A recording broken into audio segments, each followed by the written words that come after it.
لو بتشتكي من الانتفاخ طول الوقت، أو لو بتحسي إنك تعبانة بعد الأكل ومش عارفة ليه، أو لو عندك مشاكل في الهضم، ولو بقالك فترة بتدوري على حاجة طبيعية تساعدك على التخسيس وتهدي أعصابك وتظبط لك هرموناتك كمان، في حاجة صغيرة جدا ممكن تكوني مش واخدة بالك منها خالص، بس تأثيرها كبير قوي. الحاجة دي هي الحبهان اللي بنحطه في الشوربة أو بنحطه مع القهوة العربي.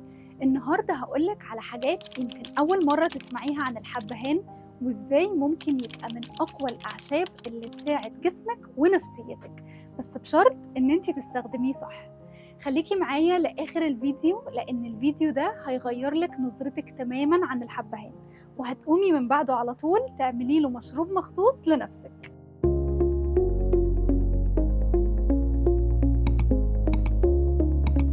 هلو، أنا آية بلال. أول حاجة، إيه هو الحبهان أصلا؟ الحبهان أو اللي بنسميه كمان هيل، هو نوع من أنواع التوابل أصله من الهند وسريلانكا، وبيستخدم من آلاف السنين مش بس في الأكل لكن كمان كعلاج. زمان كانوا الهنود بيغلوه وبيشربوه كدواء، وكانوا بيستخدموه في الطب الصيني علشان يعالجوا مشاكل في الهضم والنفسية وكمان أدوار البرد. بس العلم الحديث بدأ يكتشف ليه هم كانوا بيعملوا ده.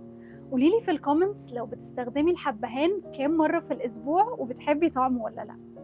طيب، إيه بقى اللي بيخلي الحبهان مميز كده؟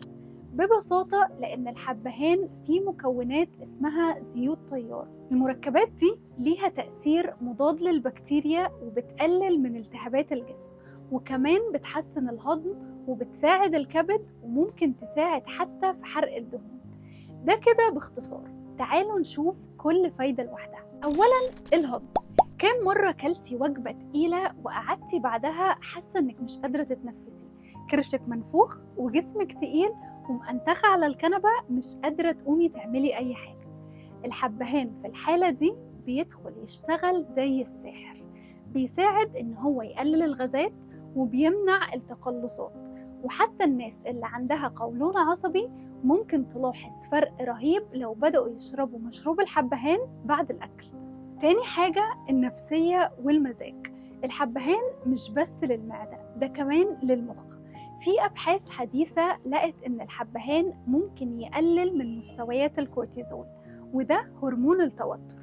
يعني لو حاسة إنك مش مظبوطة، متوترة، أو حتى مكتئبة شوية، الحبهان ممكن يساعدك تروقي دماغك بطريقة طبيعية.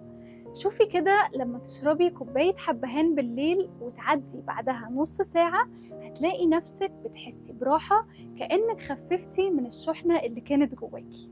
وتالت حاجة هي الحرق ونزول الوزن. طبعا زي ما احنا عارفين مفيش حاجة سحرية، بس في حاجات كتير بتساعد، والحبهان واحدة منهم. في دراسات قالت إن الحبهان ممكن يساعد الجسم يزود من عملية الحرق، يعني الكالوريز بتتحرق أسرع، وخصوصا لو استخدمتيه ضمن نظام غذائي متوازن مش لوحده. وفي كمان ميزة مهمة جدا، إن الحبهان بيقلل الرغبة في الأكل، يعني مش هيخليكي تحسي بالجوع المزيف، وده مهم جدا لو بتعاني من الأكل العاطفي. ورابع حاجة هي النفس والريحة. لو بتصحي من النوم حاسة إن لسه بقك ناشف أو ريحة نفسك مش أحسن حاجة، جربي تمضغي حبة حبهان واحدة. ريحته قوية جدا وفي نفس الوقت منعشة، وبتنظف الفم وبتقتل البكتيريا اللي بتسبب الريحة دي. حتى في ناس بتسميه الفرشة الطبيعية للأسنان، بس ده أكيد مش هيغني عن إنك تغسلي سنانك أول ما تصحي بالفرشة والمعجون. الحبهان بيبقى خطوة إضافية لنفس منعش أكتر. وخامس حاجة هي الهرمونات، ويمكن ده من أهم الأسباب اللي بتخلي الحبهان مفيد جدا للستات.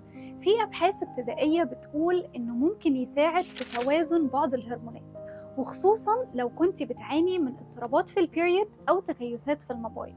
وهو طبعا مش بديل لعلاج، بس هو إضافة ممتازة، خصوصاً لو دخلتيه في روتين يومك بدل الشاي العادي أو المشروبات السكرية.